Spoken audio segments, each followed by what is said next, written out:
In this tutorial, I'll show you how to add and use a mapping node in Blender.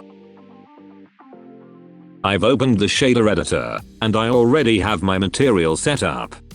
Now, I want to control the texture placement, so I'll start by splitting the UV vector from the texture coordinate node.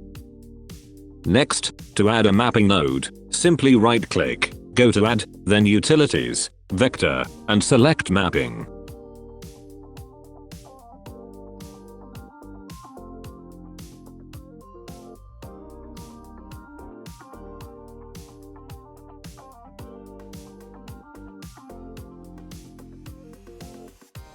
Connect the UV output from the texture coordinate node into the vector input of the mapping node.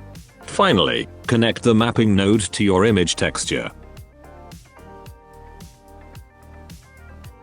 Now you can use the location, rotation, and scale values in the mapping node to fully control your texture's UV coordination.